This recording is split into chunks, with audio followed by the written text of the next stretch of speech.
Welcome back. Welcome back into Strategies for Living. I'm marriage and family therapist David McMillan. Delighted that you've tuned in, joined with me today here on Strategies. Strategies for Living, well, we're all about helping us live healthier, happier, more peaceful lives in our bodies, in our minds, in our spirits, in our relationships here in the 21st century. And we do that by engaging in life strategist conversations. And one of my very favorite life strategists back with us today, Daniel Baldwin. Look at that in his white hat. Riding in his white hat. Dan Baldwin, welcome back. Welcome back to Strategies for Living. Hello from Arizona, 85 degrees. Isn't technology wonderful? You know, we're Skyping you from Arizona. It's just like you're right here with us. Thank you for being here, Dan. No, thanks for the interview. I appreciate it. We're going to talk about your brand new book today. And the book is They Are Not Yet Lost. Do you ever watch psychic detectives on TV? Well, my friend, your friend Dan Baldwin, he are one. And he's written about it. True Cases of Psychic Detecting is his new book. And Dan, here's my complaint. Yeah. I lost sleep. I couldn't put the book down once I started it. What's the deal? Tell everybody. Spread the word. Okay, so those are true cases. This is not a fiction book. These are true cases. These are true cases, and you're reading about real people. You started. You were an inaugural member of a group called Find Me. Correct. And that was a volunteer group of psychics, retired and active law enforcement people, and legal and investigative experts, and rescue teams, on-the-ground rescue teams, right? Yeah, we partnered with a group called Arizona Search, Track, and Rescue, and they're a legitimate search and rescue team.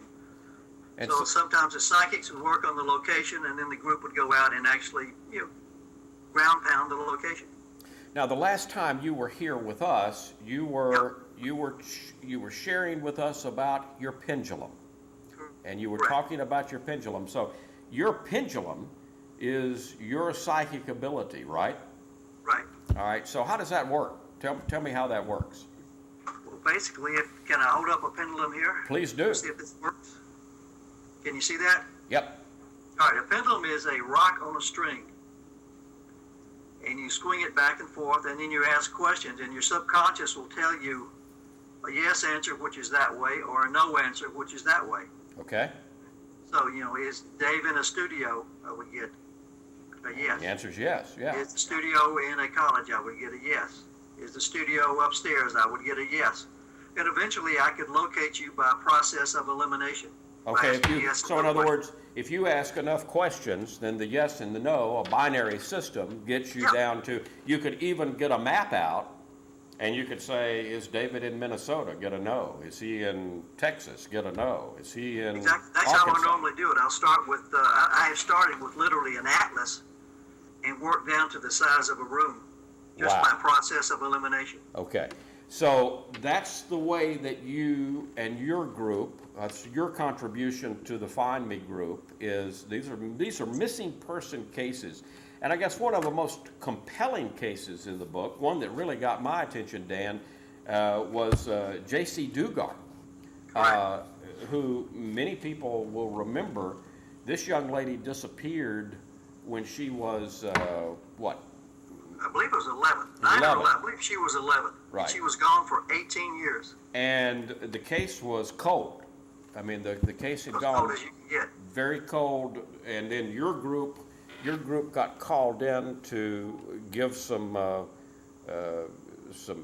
advice on how to make it a little warmer. What did y'all do? Well, basically, we got the call from one of the authorities, and I forget whether it was the local police or the FBI, but it was one of the authorities on the case. They wanted to regenerate some interest in the case. They called our group, and our psychics began working on it. And being a large group of psychics, you got answers that were all the way across the board. But there was a cluster of answers that were centered on one particular area. And when you get a cluster like that with a group of psychics, you're pretty much on target. Okay, now you took the cluster. There were a group of us that said she is not deceased, she is still alive, she is still as well as can be expected. And we provided some locations and some a lot of information to the authorities, and eventually she was rescued. She was eventually found. She was living. She was living behind her captor's house.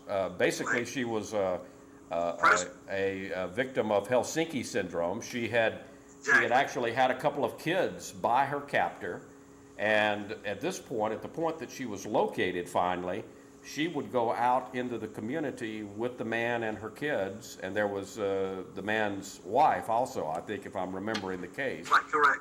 And The wife was actually as I remember it, the wife was the collector of the girls, and she would Right. bring them to her husband. right, and kind of a total co-conspirator in the Exactly. case. But J.C. Dugard ended up being alive. In your work on the case, you first asked, "Is J.C. still alive?" You got a yes, Right. and then worked on the cluster of where the psychics had said the location is, and you got down to a pretty specific point by map dowsing, right? Correct. All right, tell Down us. to the size of a backyard, and that's how it generally works when it works. And I'll be the first to say, I don't click 100% of the time, but Right. when it works very well. What's the difference when it what is there? Can you determine? Because it's phenomenal because your success rate, the success rate of this group, and they didn't keep statistics at first, but since they did, when they started, it was about 50%. It's pretty good. Pretty good success rate for breaking open cold cases. Have you been able to pick out any rhyme or reason, Dan, into what makes it hot for you, what makes it click, what doesn't? I think it's basic human nature. In other words, a psychic with the case of the flu is going to have a bad day. Right. Your psychic ability is affected just as any other thing. If you have a fight with your spouse, if you have a run-in on the highway, if you have a head cold, if you've had a beer, anything is going to affect you as a human being is going to affect your ability as a human being psychic. Right. So anybody's going to have good days and bad days. Okay. All right. And I think it's that simple. Some so days it's human. It's just human good, some nature. days bad. Okay. Now, when I knew you back years ago, you were Dan Baldwin, advertising guy. Create flake. And did you know you had psychic abilities? No, I can't. In the first book I wrote, I described myself as a psychic on training wheels. I was 50 years old before I realized it. Can anybody do this? Can anybody learn think how everybody has the to ability. do this skill? Correct. Oh, that's Now, that's everybody, phenomenal. every person will have his or her own unique ability. Some people will dream. Some people work the pendulum. Some people throw cards. Some will be intuitives. But everybody has the spark. Okay, so it's nothing mysterious. You've come to find out that it's just as you described with the pendulum. We're really all quantum computers on the inside. The pendulum, our cards, our psychic ability is simply the presentation of what's already on the inside of us. Exactly. Okay. And we just, like anything else, some people require different tools to bring out that ability. What's your real job? Well, I tell my wife Mary when we go out, she says, "What does your husband do?" I say, "I'm unemployed. I'm a writer. I'm always looking for work." You're actually a ghostwriter. I do a lot of ghostwriting. I've got about 50 books published that I have written under someone else's name. Right. So people can contact you at baldco.com, and Right. if they want to get a book out, MSN.com. if they want to get a book out, you're the man. Right. All right. And I'm also point out that I'm also I have about 10 books under my own name. Including Sparky and the King. Correct. And Just won an award. it's an award-winning book and a compelling book, especially for you and I, because we share an interest in the JFK assassination. We're going to take a break here, and I want to come back. I want to talk about that, and then I want to get into a couple of other cases that you get into with They Are Not Yet Lost. Can we do that, Dan? Can do. All right, Dan Baldwin, our life strategist today. The book is They Are Not Yet Lost. You can buy it wherever you buy books, Amazon, or BarnesandNoble.com, wherever you buy books. They are not yet lost. You can also order it from Four Knights Press. Dan Baldwin, our life strategist today on Strategies for Living. We'll be right back. When a counselor asked how much my husband drinks, I said, not that much. I don't know why I said that. He always drank too much. But I guess I'm so used to keeping it a secret that I didn't tell the truth, to myself or anyone else. My husband has drinks with friends after work. He has a couple of drinks at home with dinner, and a few more while we watch TV. Pretty soon he's shouting at me and blaming me for all of his problems. I just can't take it anymore. A counselor recommended Al-Anon family groups. She said Al-Anon members have had experiences just like mine, and they would explain how Al-Anon is helping them. I didn't want to go to Al-Anon, but I'm sure glad I did. Is someone's drinking breaking your heart?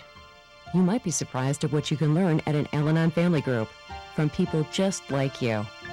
Call 1-888-4AL-ANON or go to alanon.org. Hi, I'm Hannah Storm. I was born with a significant facial birthmark. I know what it's like to grow up in a world that looks at you very differently. Fortunately, I had access to care, but every day many children courageously face the world with physical imperfections and deformities. Some are born with these, others get them from disease or injury. Sadly, many assume they have no choice but to tolerate them, but it doesn't have to be that way. There are medical procedures that can help these children regardless of their ability to pay. Together with the Caring for Kids program from the Plastic Surgery Foundation and the Hannah Storm Foundation, there is hope. With your help, we can give these children a new outlook on life. I know, I was one of them. Help a child in need at thepsf.org/kids. Tornadoes are unpredictable and can occur with little warning. For years, I helped protect the LSU football coach from kickoff to the final whistle. He always had a game plan. To keep your family safe, you need one too. A tornado will destroy anything in its path. Many deaths are caused by flying debris. Go to the lowest level of your home or lie down in a bathtub. If you live in a mobile home, try to seek shelter elsewhere. Never get in your car and try to outrun a tornado. Have supplies on hand. A weather radio will keep you informed during emergencies. For more info, visit getagameplan.org. When tragedy struck Indonesia and Haiti, the world responded. The famine, war, and drought affecting the Horn of Africa right now is larger than both these crises combined, and the world should be paying attention. Text a donation of $10, but do more than donate. Forward the facts to everyone you know. Forward from our site, forward on Facebook, and forward on Twitter. We are the relief.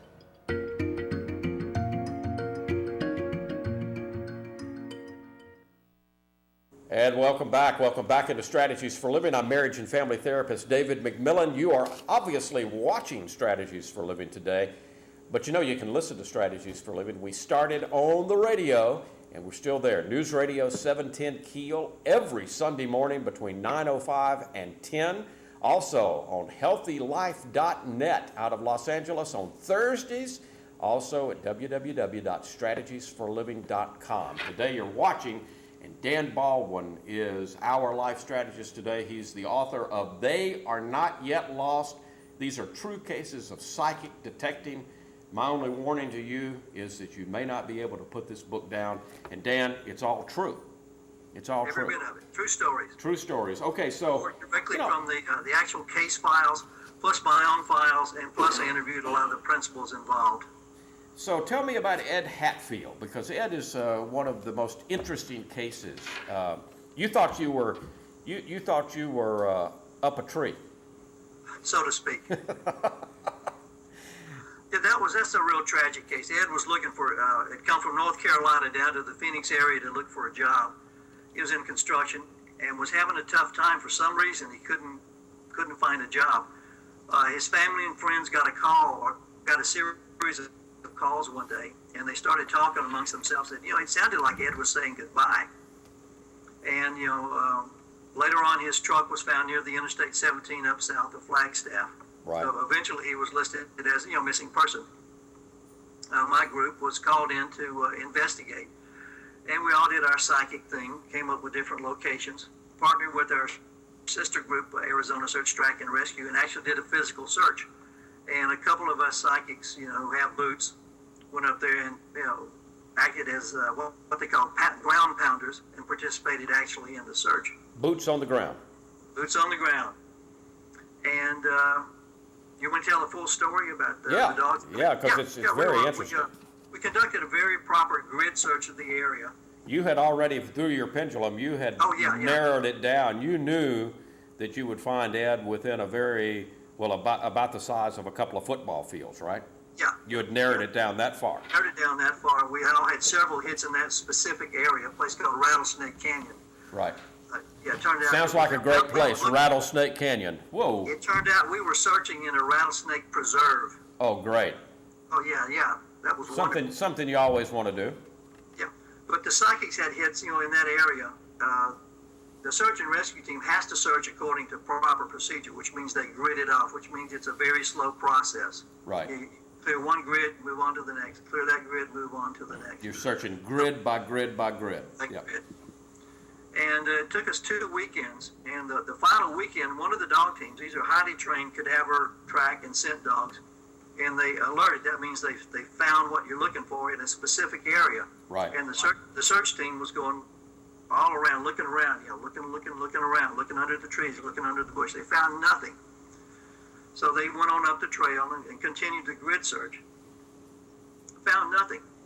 And on the way back, they said, let's go one more time where the dogs alerted. They went back to the area, and this was one of the psychic pinpoint areas, by the way. Right.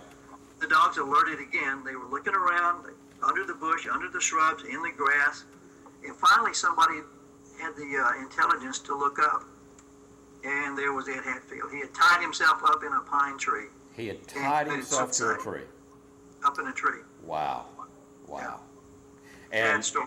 So it's a sad story, but at least you were able to find Ed's body, and his family got some closure that they wouldn't have otherwise gotten. You hope you'll find somebody alive and well. Sure. But this man, Rattlesnake Canyon, this man could have been tied up to the tree for 100 years, I would assume. Yeah, easily, because you're talking about an extremely dense wooded area. Right. A wilderness area, even though it was right off the interstate. It was very dense. Why do you find this kind of work so compelling, Dan? Why do you do what you do? I just feel I'm called to do it. I have no idea. It's not something I sought out, something I wanted to do. It's just something that one day it appeared, a whole cloth to me. Of course, something I'm supposed to be doing.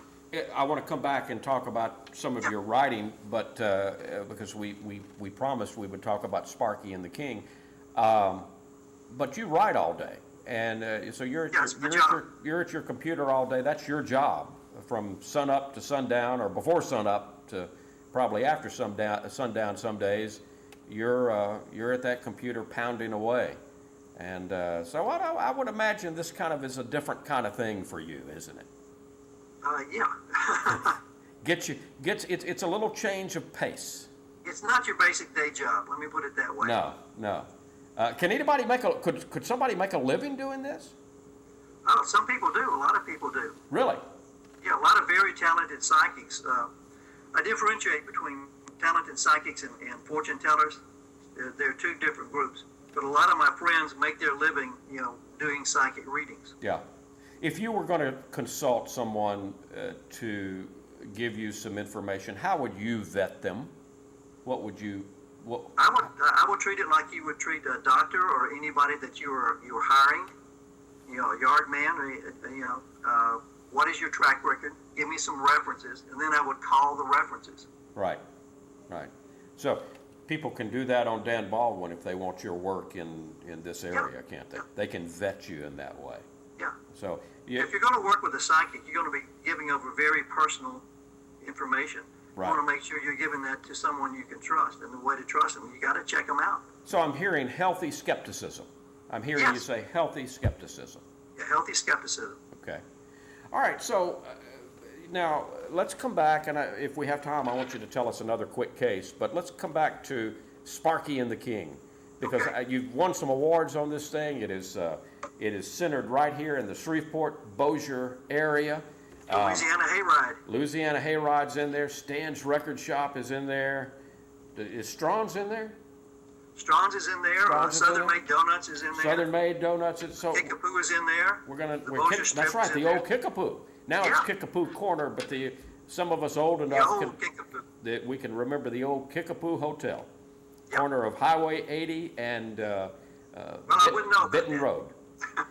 So, what's the story with Sparky and the King?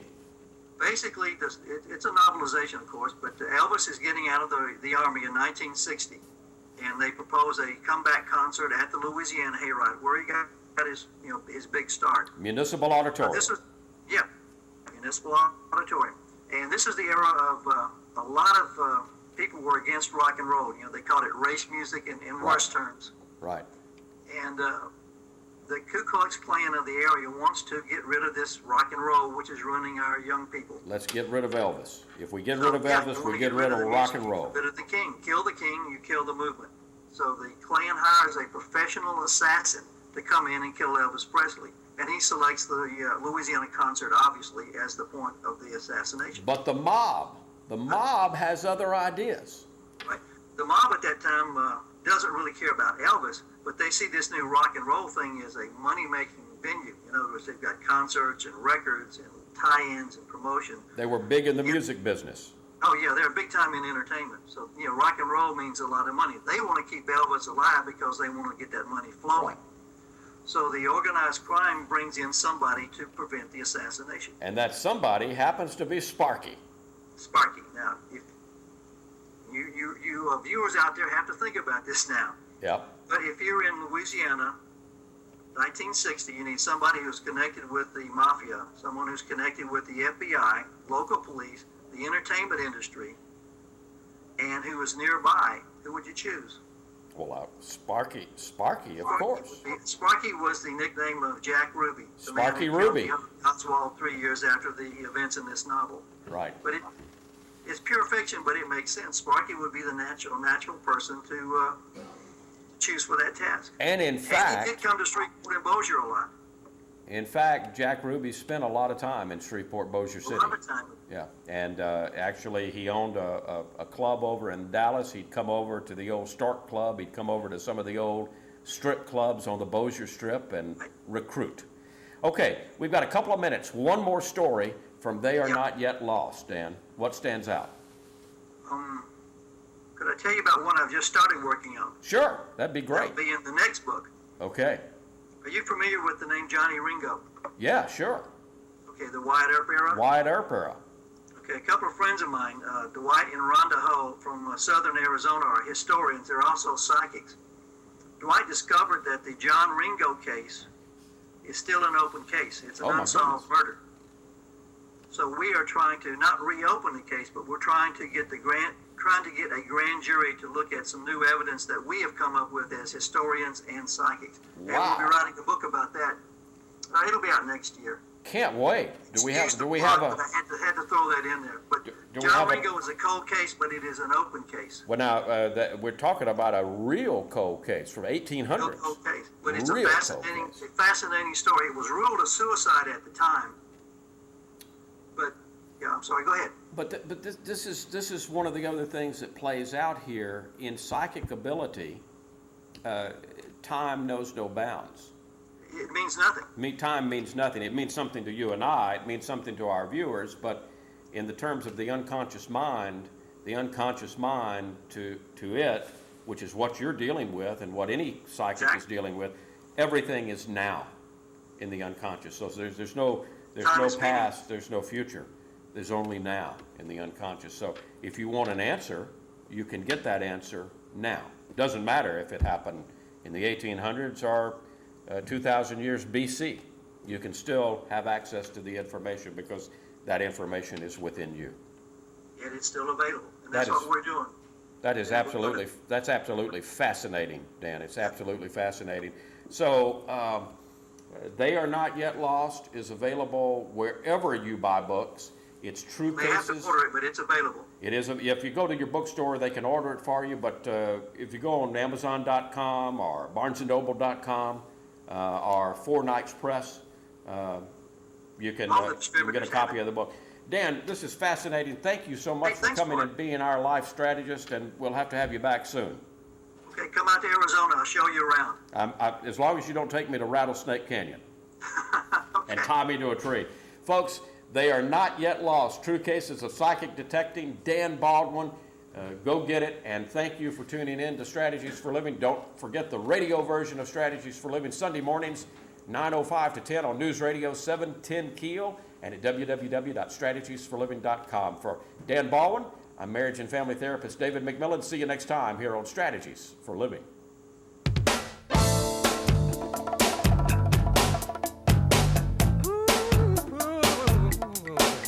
Same old problem, make you wanna holler. Ow. It's a day to